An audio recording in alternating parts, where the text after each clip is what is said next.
쿨리는 인류의 조상이라고 하는 오스트랄로피테쿠스와 호모 에렉투스의 그림을 보고 깜짝 놀랐어. 사람보다는 침팬지나 고릴라 같은 유인원에 가까운 모습이잖아. 오랜 시간이 흐르면 유인원이 사람이 될 수 있는 걸까? 진화라는 게 뭐길래 오스트랄로피테쿠스가 지금 우리의 모습으로 변할 수 있게 해주는 걸까? 뉴쌤께 여쭤봐야겠어. 뉴스쿨 TV. 쌤, 진화하는 건 어떻게 이루어지는 거예요? 시간이 흐르면 이렇게 사람의 모습이 바뀌는 거예요? 쿨리가 진화에 대해 궁금한 게 많아졌구나. 좋아. 그럼 오늘은 진화에 대해 이야기를 나눠보자. 진화란 생물이 아주 오랜 세월에 걸쳐 세대를 거듭하면서 환경에 더 잘 맞는 특징을 가진 쪽으로 조금씩 바뀌어가는 걸 말해. 쿨리 말대로 아주 오랜 시간에 걸쳐 진화가 이뤄지지. 환경에 더 잘 맞는 특징을 가진 쪽으로 바뀐다는 건 어떤 의미예요? 더 강하고 똑똑해지겠다고 마음만 먹으면 진화라는 걸 할 수 있는 거예요? 아니, 그렇게 마음 먹는다고 되는 게 아니야.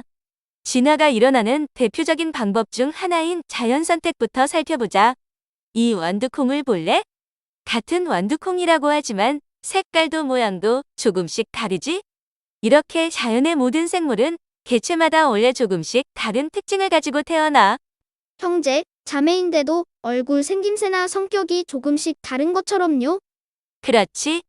그리고 자연 선택이라는 건 그중에서 환경에 더 잘 맞는 특징을 가진 개체가 살아남아서 자손을 더 많이 남기고 그 특징이 다음 세대에 점점 퍼지는 것을 말해.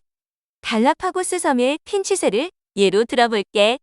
어느 해에 가뭄이 들어서 부드러운 씨앗은 다 사라지고 딱딱한 씨앗만 남았어. 이때 원래 부리가 두꺼운 핀치새들이 딱딱한 씨앗을 잘게 먹고 살아남아서 새끼를 더 많이 남겼어. 그러다 보니 다음 세대에는 부리가 두꺼운 핀치새 비율이 점점 늘어난 거야. 이게 자연 선택이야.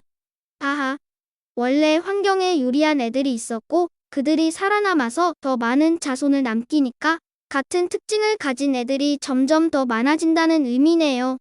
정확해. 그리고 진화에는 또 다른 방법도 있어.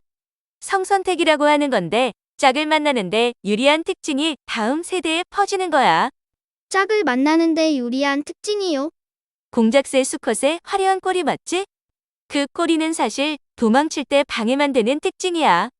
그런데 암컷 공작새들이 화려한 꼬리를 가진 수컷을 더 좋아해서 짝으로 선택하다 보니 화려한 꼬리를 가진 수컷들이 자손을 더 많이 남기게 됐고, 그래서 지금처럼 화려한 꼬리가 남은 거야. 오, 생존에는 불리해도 짝짓기에 유리하면 남을 수도 있네요. 바로 그거야. 그럼 우리도 자연 선택과 성선택 덕분에 지금의 모습이 된 거예요? 맞아. 수백만 년 전 우리 조상인 오스트랄로피테쿠스는 나무를 오르내리며 살았어. 그런데 숲이 점점 줄고 초원이 넓어지면서 먼 거리를 이동할 일이 많아졌지. 먼 거리를 돌아다니려면 네 발보다는 두 발이 유리했어. 그래서 직립보행을 잘하는 개체들이 살아남아 자손을 남기면서 점점 그런 특징이 퍼진 거야. 그럼 예전에는 어린아이처럼 작았던 인류의 몸집이 갑자기 커진 것도 살아남는 데 유리했기 때문일까요? 그래. 쿨리가 취재한 내용을 다시 한번 짚어볼까? 약 200만 년에서 250만 년 전 호모 에렉투스 같은 종이 나타나면서 몸집이 훌쩍 커졌지.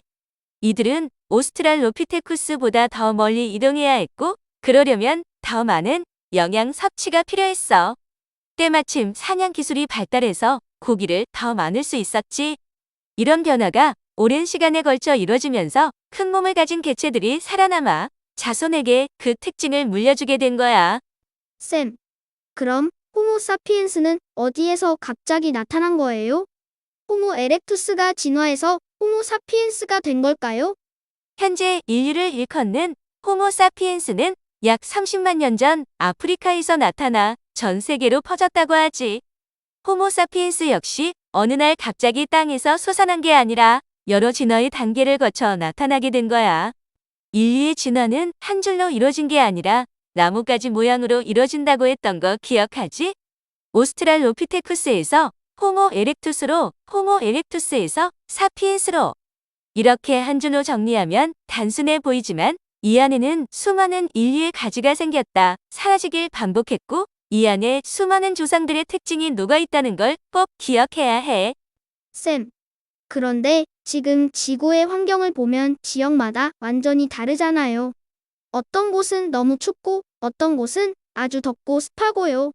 그럼 그 환경에 유리한 특징도 다 다른 거 아닐까요? 아주 예리한 질문이야. 쿨리 말대로 자연 선택은 어떤 특징이 유리한지가 환경에 따라 달라지잖아. 그런데 인류 조상들은 한 곳에만 머물지 않고 아프리카 곳곳, 그리고 나중엔 아시아와 유럽 곳곳으로 흩어져 살았어. 어떤 무리는 추운 곳에서, 어떤 무리는 좁은 섬에서, 또 어떤 무리는 넓은 초원에서 살았어.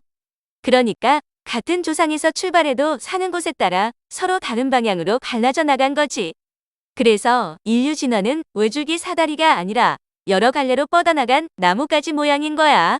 그럼 그렇게 갈라져 나간 친척들은 다 어디로 간 거예요?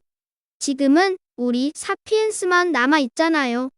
맞아. 한때는 힘도 세고 추운 곳에서도 잘 버텼던 네안데르탈인 화석이 많이 안 남아서 아직 베일에 쌓인 데니소바인처럼 우리와 함께 살았던 친척들이 여럿 있었어. 그런데 지금은 사피엔스만 남았지? 학자들이 내놓은 답 중에 재미있는 게 하나 있어. 바로 이야기하는 능력이야. 이야기하는 능력이요? 그게 왜 중요해요? 예를 들어볼게. 콜리가 친구 10명이랑 노는 건 쉽지. 그런데 한 번도 안 만나본 사람 150명이랑 힘을 모아 뭔가 해내야 한다면 어떨까? 서로 모르니까 힘들 것 같아요. 그런데 사피엔스는 같은 이야기를 함께 믿는 능력이 있었어. 예를 들어 우리 무리의 수호신은 이산이다 같은 이야기를 서로 믿으면 처음 만난 사람들끼리도 한편이라고 느끼고 협력할 수 있는 거야. 이렇게 상상 속 이야기를 함께 믿으며 힘을 모으는 능력 덕분에 사피엔스는 다른 인류나 큰 동물들보다 훨씬 많은 사람이 뭉쳐서 사냥하고 도구를 만들고 새로운 땅으로 나아갈 수 있었어. 학자들은 이 변화를 인지혁명이라고 불러. 우와, 그럼 상상하는 힘 덕분에 우리가 살아남은 거네요? 그게 자연의 유리한 특징이었다니 정말 재미있어요.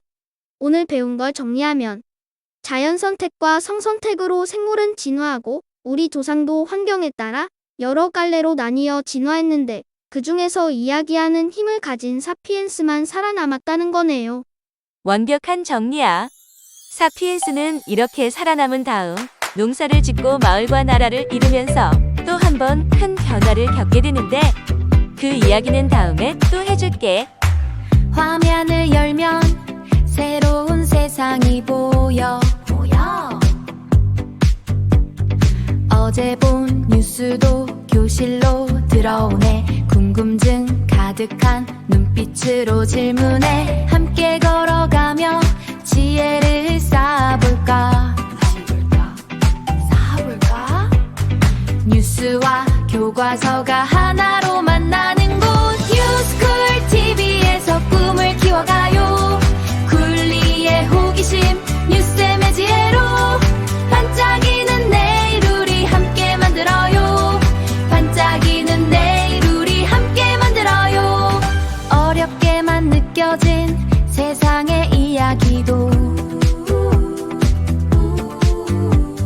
친절한 설명에 고개가 끄덕여져. 틀린 답은 없어. 질문이 중요해. 함께 나누면 지식은 커지니까. 뉴스쿨 오늘도 즐거운 배움이었어. 다음 주에 또 만나. 홈페이지에는 더욱 재미있는 뉴스 이야기가 가득해요. 궁금하다면 홈페이지로 놀러오세요. 뉴스쿨 TV 유튜브 채널 구독, 좋아요, 알림 설정도 잊지 마세요.